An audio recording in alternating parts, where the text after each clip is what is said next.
ഞാൻ ഇതുവരെ മസാജ് സെന്ററിൽ പോയിട്ടില്ല മസാജ് ചെയ്യാൻ. ഞാൻ ഈ സിനിമ കണ്ടതിന് ശേഷം അവിടെ പോകാണ്ടിരിക്കും.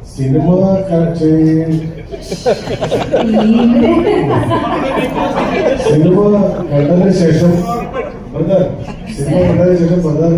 സ്പാ സെന്ററിൽ ചെല്ലും.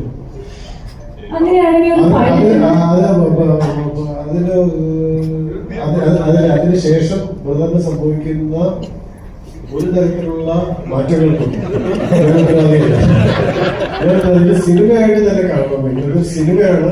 ഇത് വീണ്ടും വീണ്ടും പറയാണ്, ഇത് എവറി സ്പായാണ്. ഈ സിനിമയിൽ കാണിക്കുന്നതൊന്നും ശരിയല്ല. ഇതിന്റെ കഥയും കഥാപാത്രങ്ങളും സന്ദർഭങ്ങളും വെറും ഇമാജിനേഷൻ മാത്രമാണ്. ഇങ്ങനെയാണ് സ്പാ എന്ന് വിചാരിച്ച് ചെന്ന് പ്രശ്നത്തിൽ പെടരുത്. എനിക്ക് അത്ര പറയാനുള്ളത്. പ്രോട്ടോൺ സ്പായിൽ ചെന്നാൽ ഓക്കെയാണ്. അങ്ങനെ കുറെ നല്ല അടിപൊളി സ്പാസുണ്ട്. പക്ഷെ എനിക്ക് പരിചയമുള്ള അങ്ങനെ ഒരുപാട് സ്പാകളുണ്ട്. പക്ഷെ ഈ സിനിമയിലെ പോലെയാണെന്ന് വിചാരിച്ച്